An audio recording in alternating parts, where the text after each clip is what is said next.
الزانية والزاني فاجلدوا كل واحد منهما 100 جلدة وقال رسول الله صلى الله عليه وسلم الحياء شعبة من الإيمان وقال فإذا فأتك الحياء فافعل ما شئت أو كما قال عليه الصلاة والسلام رب اشرح لي صدري ويسر لي أمري واحلل عقدة من لساني يفقهوا قولي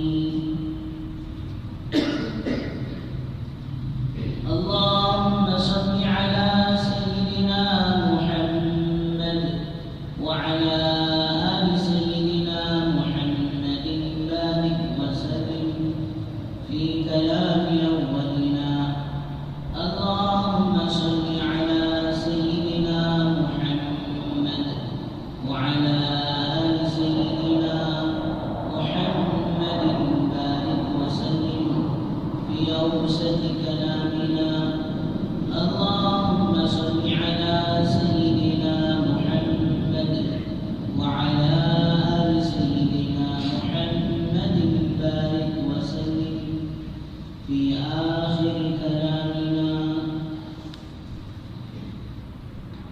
بزرگان محترم ومعزز سامعین کرام اللہ جل جلالہ ومن والہ کا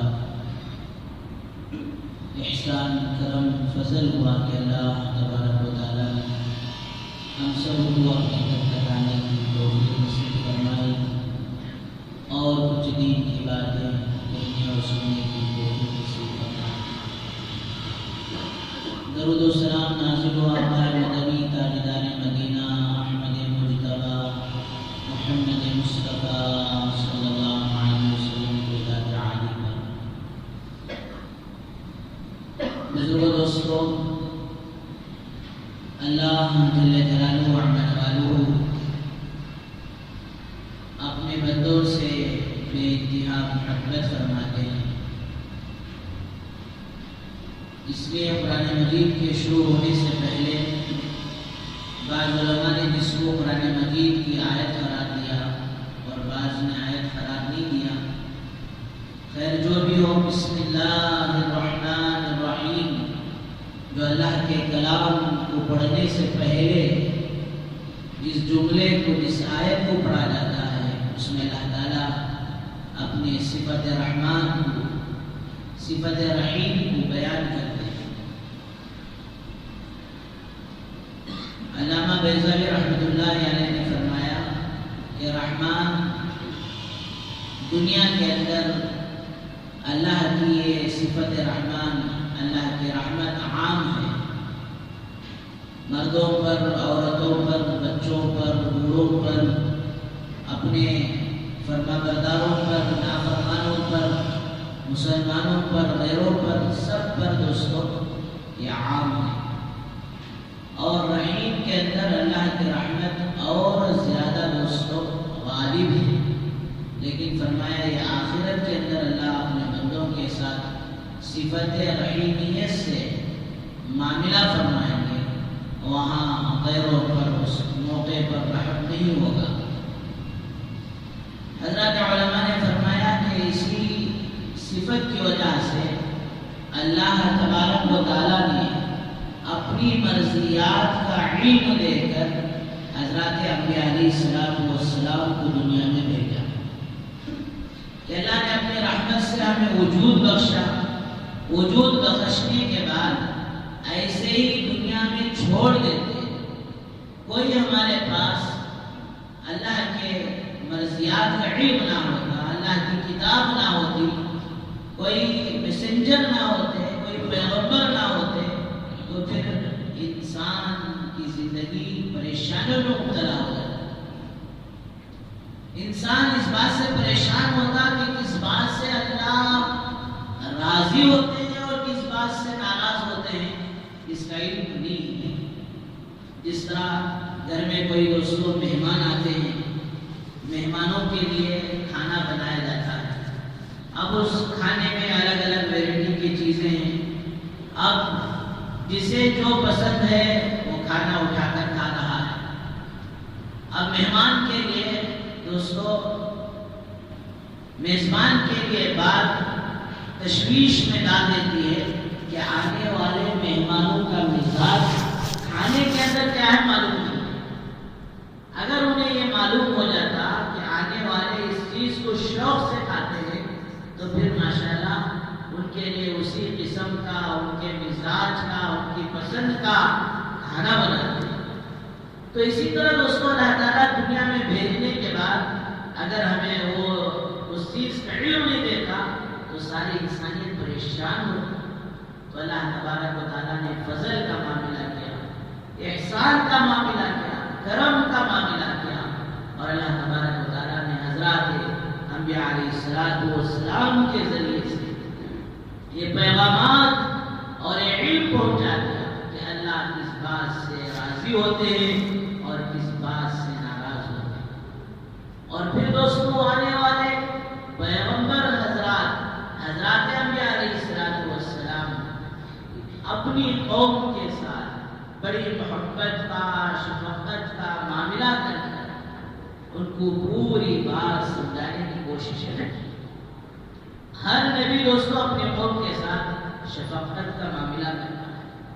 حضرت سیدنا نوح علیہ السلام اولو العزم، بڑے اونچے پیغمبروں میں جن کا شمار ہوتا ہے، قوم کو سمجھا رہے ہیں لیکن قوم بات نہیں مانی، بلکہ الٹا ان پر پتھر برسا رہے ہیں۔ یہاں تک کہ علماء نے لکھا ہے اتنے پتھر دوستو حضرت نوح علیہ السلام کے اوپر پھینک دیتے، برسا دیتے کہ حضرت جبرائیل علیہ السلام آ کر اپنے پروں سے ان پتھروں کو ہٹا دیتے۔ جو بھی تمہیں ہم نہ ستانی، مارنی، دھتکارنی، بات نہیں ماننی، جو جہنم میں جو ہمیں کیا پڑا ہے، دوستو فوراً نبی نہیں چھوڑتے، پھر بھی اسی قوم کے پاس جاتے اور پھر بات کو سمجھانے کی کوشش کرتے، ان کے دل و دماغ میں اتارنے کی کوشش کرتے، قوم کے بدلے کے ساتھ، ان کے برے سلوک کے ساتھ، ان کے ساتھ اچھے سلوک سے اللہ کے انبیاء علیہ السلام پیش۔ تو بزرگوں دوستو، یہی حال حضور اکرم صلی اللہ علیہ وسلم کا رہا کہ آپ اپنی امت کو ہر طرح سے سمجھانے کی کوشش کریں۔ کوئی موقع ہاتھ سے نہیں جاتا کہ حضور اکرم صلی اللہ علیہ وسلم نے امت کو اس بات کی تعلیم نہ دی۔ تو بزرگوں دوستو، انہی تعلیمات میں سے اور انہی اللہ کے مرضیات میں سے ایک چیز کا علم اللہ تبارک و تعالیٰ نے حضرات انبیاء علیہ السلام کے ذریعے سے یہ امت کو دے کر بھیجا ہے کہ فرمایا ایک عورت کے لیے پردہ ضروری ہے۔ اور دوستو یہ عنوان کیوں آ رہا ہے؟ فرمایا ابھی 10 فروری ہے، 14 فروری کو یہ لوگوں نے ایک عجیب دن، کیا کہتے ہیں اسے انگریزی میں بلٹن ڈے، کیا پتہ نہیں نام رکھا ہے، اس چیز کو رکھ کر اس دن کو منانے کے خاطر آج اللہ معاف فرمائے بے پردگیاں ہوتی ہیں، مردوں کا عورتوں کا ملاپ ہونے جا رہا ہے۔ من تشبہ بقوم فہو منہم، میرے اور آپ کے آقا سرکار دو عالم صلی اللہ علیہ وسلم نے ارشاد فرمایا جو جس قوم کی مشابہت اختیار کرے گا کل قیامت کے دن اللہ انہی کے ساتھ اسے کھائے گا۔ ایک بزرگ تھے، بظاہر بڑے دیندار، دین نماز سے بھی پابند، تہجد کے بھی پابند، ساری چیزیں برابر سلامت تھیں۔ ایک مرتبہ غیروں کی ہولی ہو رہی ہے تو یہ پان کھانے کے عادی تھے، ایک بھینس کھڑی تھی، جاتے جاتے پان اٹھا کر جو ہے بھینس کے اوپر تھوک دیا اور زبان سے یہ کہا لے بھینس تیری بھی ہولی ہوگی. اس بات پر دوستو اللہ نے انہیں پکڑ لیا, جنت سے محروم کر دیا. اللہ حفاظت فرمائے. ہندوستان کی ثقافت, ہندوستان کی تہذیب و تمدن کے اندر یہ بات رہی تھی کہ مسلمان تو مسلمان, غیروں کے اندر بھی شرم و حیا باقی تھا. غیر عورتوں کے اندر بھی ایسے لباس نہیں تھے, ایسا ننگا ناچ نہیں تھا. آج اللہ معاف فرمائے یہ یورپی ممالک کی اور فارن کنٹریز کی دوستوں دیکھا دیکھی اور فرمایا ان کے شیووں کو, ان کے طریقوں کو اختیار کرتے کرتے غیر تو غیر مسلمان بھی آج ان چیزوں میں مبتلا ہوتے چلے.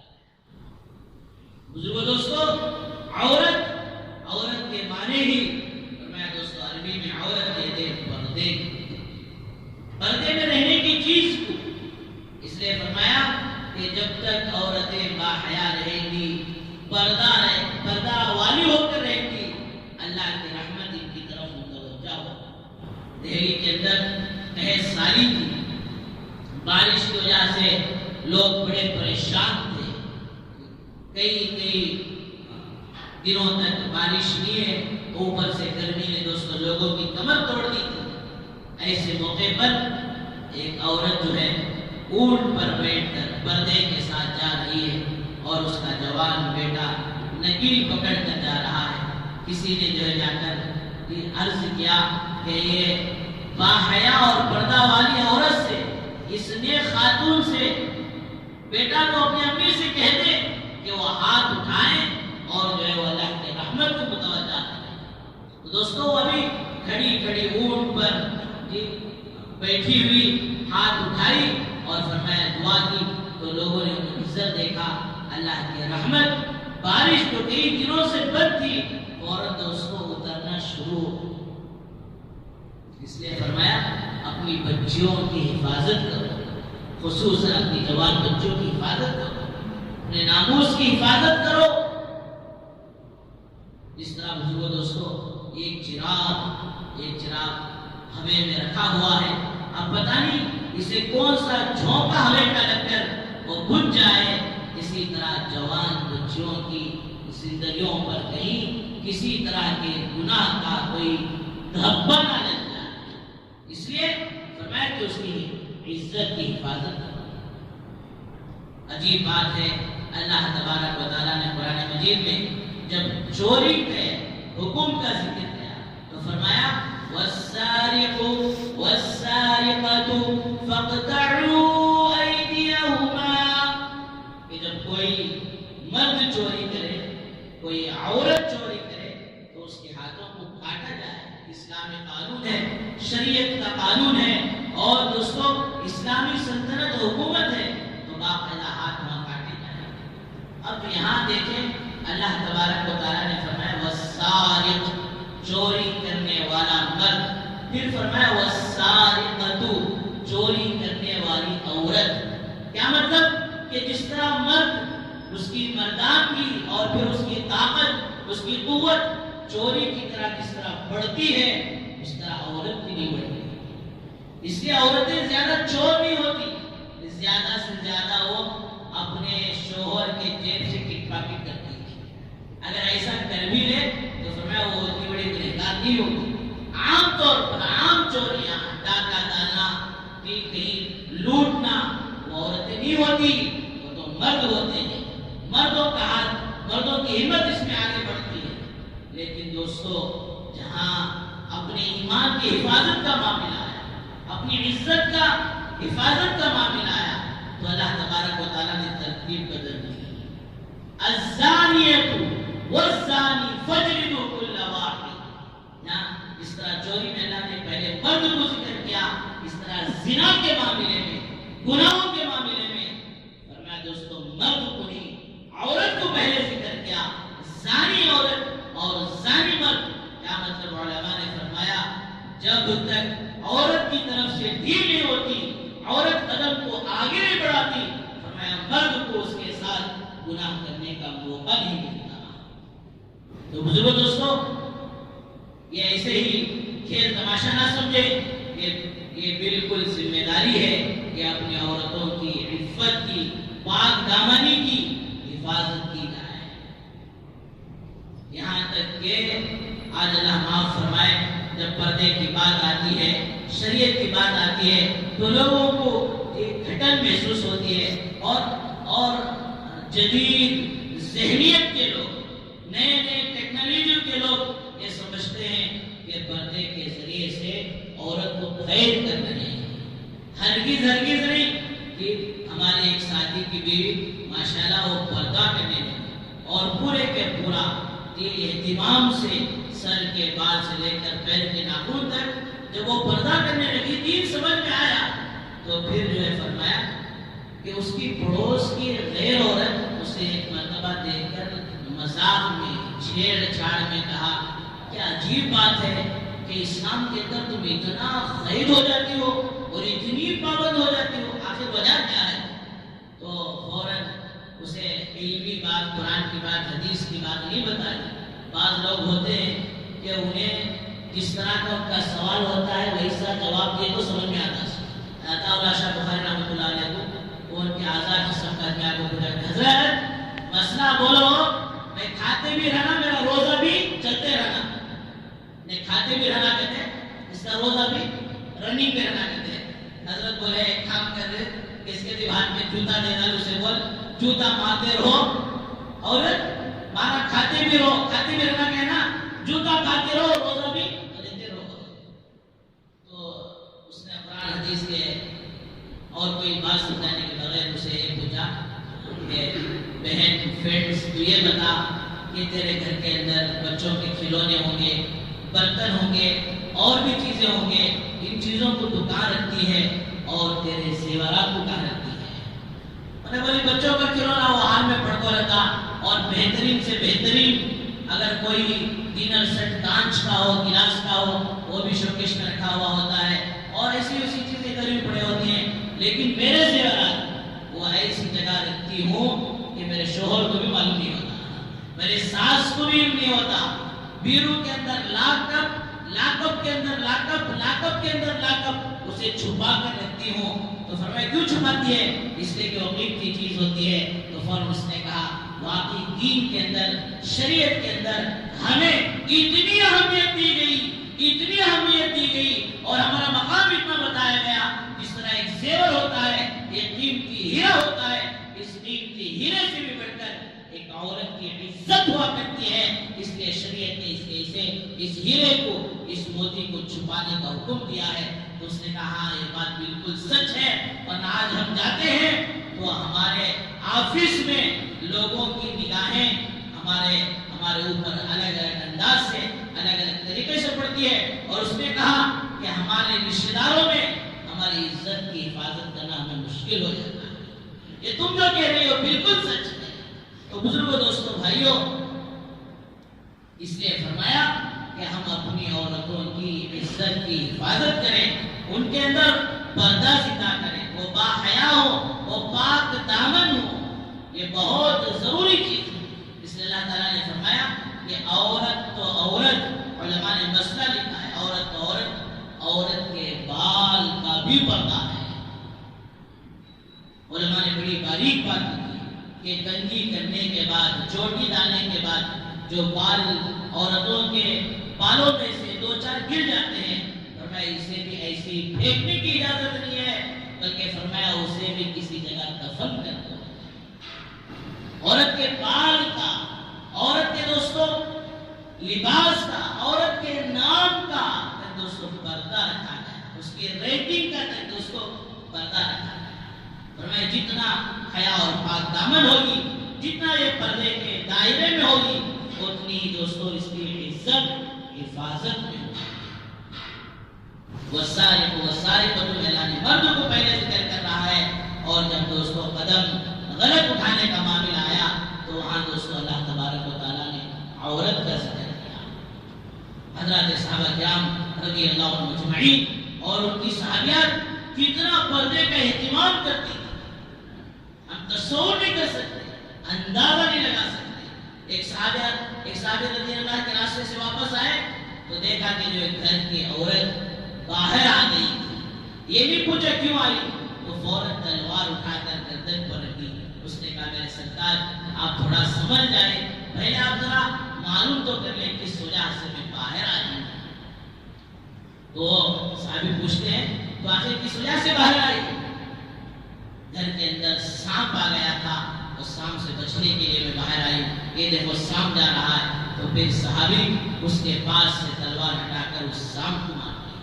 اتنا دوستوں تصور، اور فرمایا اتنی دیر کے تک دوستوں ان کو انتظار نہیں تھی، اس لیے کہ بزرگوں دوستوں اس طرح میں نے شروع میں عرض کیا اللہ تبارک و تعالیٰ نے اپنی مرضیات کا علم حضرات انبیاء علیہ السلام کے ذریعے سے امت کو یہ دے دیا ہے کہ کس چیز سے اللہ راضی ہوتے ہیں، کس چیز سے ناراض ہوتے ہیں۔ پھر وہ زندگی، وہ سیرت حضرات صحابہ کرام رضی اللہ عنہم اجمعین کی زندگی میں پورے کا پورا تھا، کما حقہ۔ اللہ کے نبی صلی اللہ علیہ وسلم کے مجلس میں بات چل پڑی کہ دنیا کی بہترین عورت کون ہے؟ علی رضی اللہ عنہ حضرت فاطمہ رضی اللہ عنہ کے پاس اٹھ کر گئے اور پوچھا بیٹی فاطمہ، اے میری بیوی یہ بتاؤ کہ اللہ کے نبی صلی اللہ علیہ وسلم کے مجلس میں بات چل رہی ہے، بات چھڑی ہے کہ دنیا کی بہترین عورت کون ہے؟ حضرت فاطمہ رضی اللہ عنہ نے یہ جواب دے کر بھیجا کہ علی جا کر میرے ابو کو یہ بتا دیجئے کہ دنیا کی بہترین عورت وہ ہے کہ کسی مرد کی نگاہ اس پر نہ پڑے اور کسی مرد پر عورت کی نگاہ نہ پڑے۔ اور یہی صرف بولنے تک نہیں تھا دوستوں، ان کی زندگیاں پورے کے پورے اسی کے ساتھ گزر رہی تھی۔ جب آخر وقت آیا انتقال کا تو حضرت فاطمہ رضی اللہ عنہ نے حضرت علی رضی اللہ عنہ کو وصیت کر کے دنیا سے جاتی کہ دیکھو جب میرا دن میں انتقال ہو جائے تو دن میں میری مٹھی نہیں کرنا، میری جنازہ میری مٹھی دن میں نہیں ہونا، رات کے اندھیرے میں ہونا۔ اگر رات میں انتقال ہو جائے تو پھر دن کا انتظار نہیں کرنا، راتوں رات میری مٹھی کر دینا۔ حضرت حسنین رضی اللہ عنہ پوچھ رہے امی آخر آپ ایسی وصیت کیوں کر رہی ہیں؟ آخر ایسی وصیت کیوں کر رہی ہیں؟ آپ کی تو مبارک شخصیت ہے کہ تمہارے جنازے میں جو شرکت کرے گا تمہاری جنازے کی برکت سے اللہ شرکت کرنے والے کی مغفرت کرے گا، لیکن آپ اس طرح محروم لوگوں کو محروم کیوں کر رہے ہو؟ حضرت فاطمہ رضی اللہ عنہ دوستو عجیب و غریب جواب دیا، آج اللہ معاف فرمائے 2 روپے کے خطیبین کے لیے، 4 روپے کے ٹماٹو کے لیے، اور دوستو چھوٹی چھوٹی چیزوں کے لیے عورتیں بے پردہ ہو جاتی ہیں۔ حضرت فاطمہ رضی اللہ عنہ کا جواب دل کے کانوں سے سنیں۔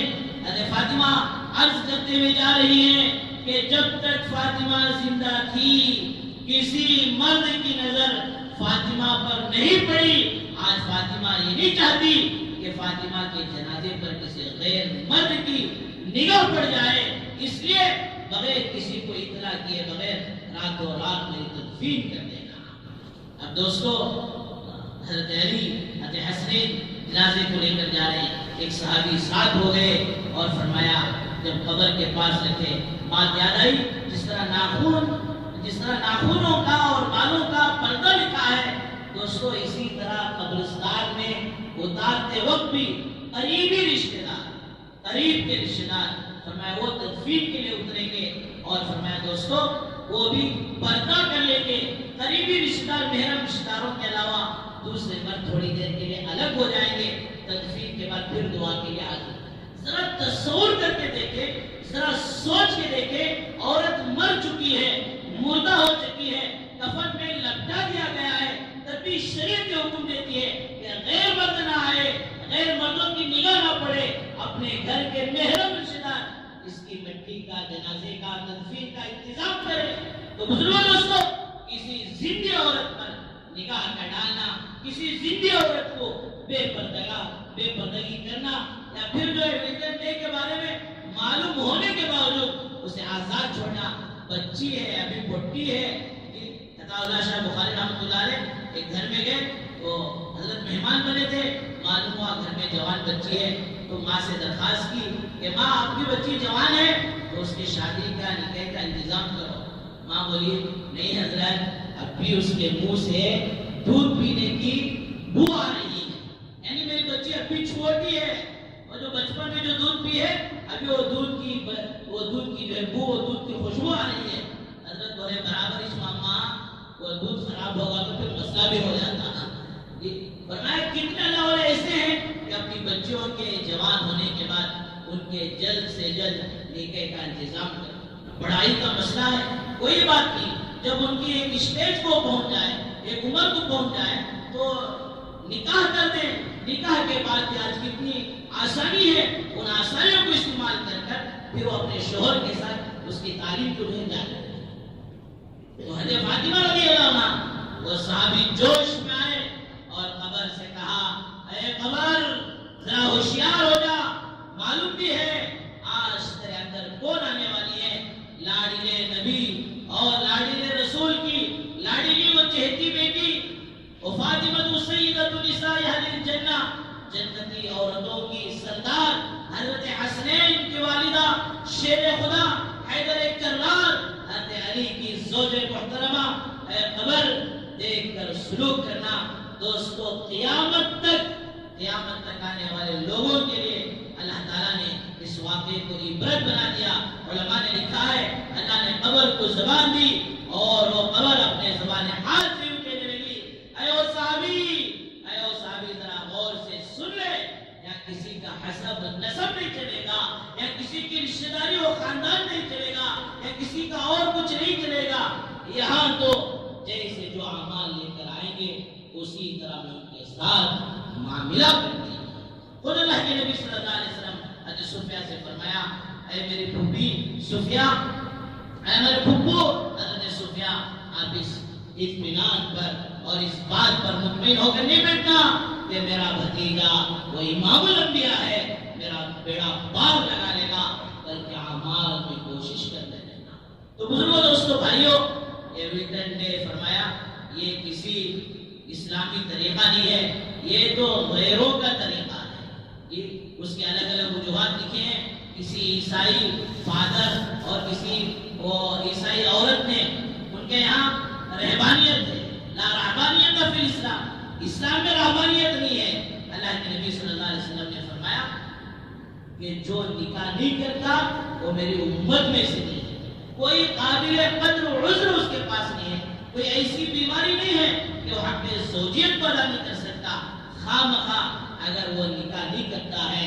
النکاح من سنتی، نکاح تو میری سنت ہے، اور جو میری سنت کو اختیار نہیں کرے گا فلیس منی، وہ مجھ میں سے نہیں ہے۔ اب ان کے یہاں وہ قسم کھا لیتے ہیں اور ایک رقم کے وہ ڈریس بھی پہنتے ہیں کہ وہ رہبانیت اختیار کر لیے، اب جو وہ نکاح نہیں کریں گے، ازدواجی زندگی کو اختیار نہیں کریں گے۔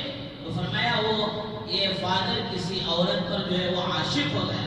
اب عاشق ہوتے ہوتے دوستو قرآن کہتا ہے وَلَا تَقْرَبُوا الزِّنَا إِنَّهُ كَانَ فَاحِشًا، کہ زنا کے قریب مت جاؤ اس لیے کہ وہ بہت برا عمل ہے۔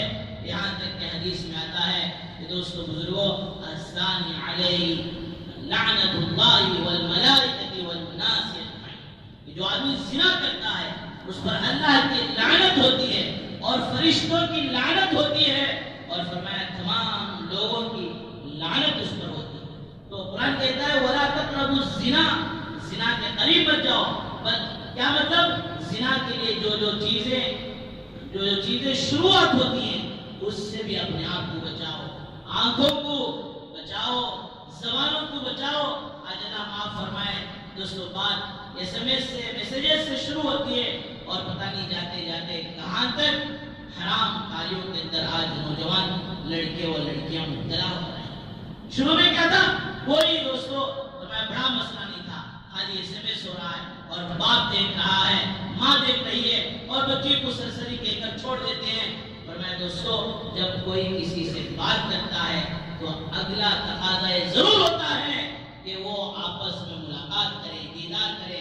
دیکھو تمام نبیوں میں کسی نبی نے اللہ سے دیدار کا دوستو تقاضا نہیں کیا، صرف حضرت موسیٰ علیہ السلام کی۔ کیوں؟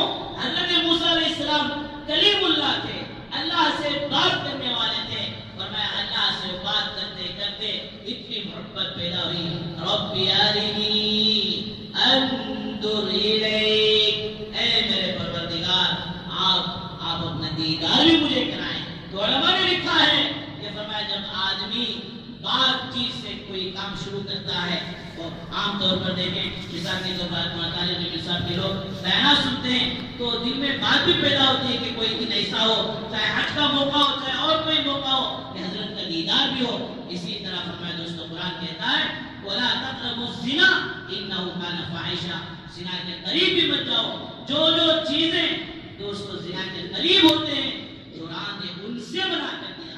یہ زبانوں سے یہ آنکھوں سے اور یہ کانوں سے وہ سارے آلات جو زنا کے قریب پہنچتے ہیں اللہ تعالیٰ نے وہاں بھی بریک دیا. تو یہ آپس میں محبت کرتے رہے اور ان کا جو قانون تھا ان کا جو لا تھا کہ رحمانیت اختیار کرنے کے بعد شادی نہیں کر سکتے. آپس میں دوستو یہ گناہوں تک پہنچ گئے.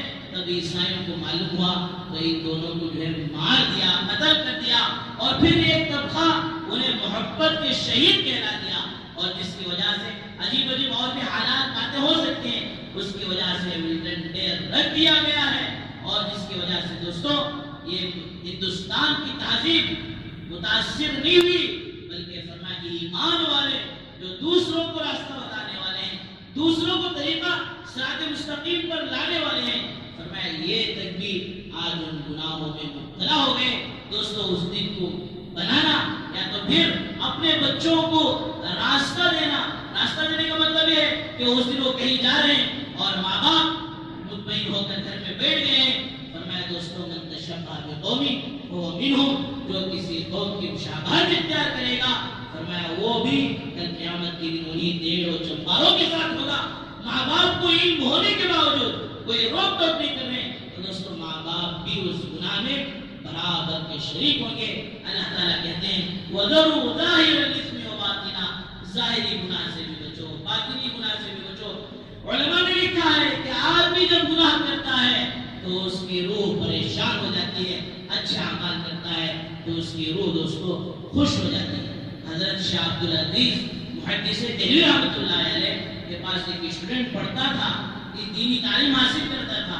ایک مرتبہ کلاس میں لیٹ آیا تو فرمایا پھر جب وہ جا کر کلاس میں بیٹھا ہے تو عجیب اس کے کپڑوں سے بدن سے خوشبو آ رہی. حضرت نے پوچھا بیٹا یہ کیا بات ہے تو روتے اس نے کہا حضرت جب میں گھر سے نکل کر راستے میں آ رہا تھا ایک عورت نے مجھے بہلا کر پھسلا کر میں بھولا بالا تھا بلا لیا کہ میرا مرد مر رہا ہے اور وہ کچھ وصیت کرنا چاہتا ہے مجھے لکھنا نہیں آتا بیٹا تو ذرا آ کر لکھ دے. جیسے حضرت میں اندر داخل ہوا اس نے گھر کے پورے دروازے بند کر دیے اور پھر میں سمجھ گیا کہ اس کی نیت کے اندر فطور آ گیا اس کی بری نیت ہے تو فوراً میں نے کہا ذرا مجھے استنجا کا راستہ بتا دے اور جیسے راستہ بتائی جا کر میں نے پوری گندگی اٹھا کر اپنے جسم پر تھوپ کر آ گیا اور جیسے آیا تو وہ کہنے لگی ارے بیوقوف کمینہ نالائق آدمی معلوم ہوتا ہے اتنا گندا آدمی ہے دروازہ کھول کر چھوڑ. اور میں دوڑتے ہوئے روتے ہوئے کوئی لوگ مجھے دیکھیں گے تو کیا کہیں گے میں مدرسے کے حمام میں گھسا اور اپنے جسم کو پاک کیا کپڑوں کو پاک کیا اور جتنا ہو سکے سکھایا اس کے بعد آ گیا. تو علماء نے لکھا ہے ان کا نام دوستو عبد الملک صدیقی تھا لیکن ان کے مرنے تک ان کے جسم سے اللہ کے لیے اس گناہ سے اپنے آپ کو روکنے کی وجہ سے دوستو زندگی بھر ان کے جسم سے خوشبو آتی تھی جس کی وجہ سے لوگوں نے ان کا نام ہی خواجہ مشکی رحمۃ اللہ علیہ رکھ دیا. تو بزرگوں دوستو عرض کرنا ہے ایسا کوئی بھی تہوار ہو ایسا کوئی بھی دن ہو فرمایا ان کے رنگوں میں ہمیں رنگنا نہیں ہے. صبغۃ اللہ اللہ کے رنگ میں رنگ جاؤ. اللہ پوچھتے ہیں ومن احسن من اللہ صبغہ اللہ کے رنگ سے بڑھ کر اللہ کے احکامات سے بڑھ کر اللہ کے دین سے بڑھ کر اللہ کی شریعت سے بڑھ کر کس کا رنگ ہو سکتا ہے کس کی خوشبو ہو سکتی ہے. خدا کی قسم کسی اور کی نہیں ہو سکتی ہے. تو بزرگوں دوستو ان موقعوں پر میں نوجوانوں سے ادباً عاجزانہ مؤدبانہ درخواست کرتا ہوں اپنے آپ کو بھی بچاؤ اپنے گھر کی جوان بچوں کی بھی حفاظت کرو. اللہ تعالیٰ سے دعا فرمائے اللہ تعالیٰ ہم سب کو صحیح معنوں میں پردہ اپنی گھر کے عورتوں کو کرانے کی توفیق و سعادت نصیب فرمائے. باقی الحمدللہ رب العالمین. جو حضرات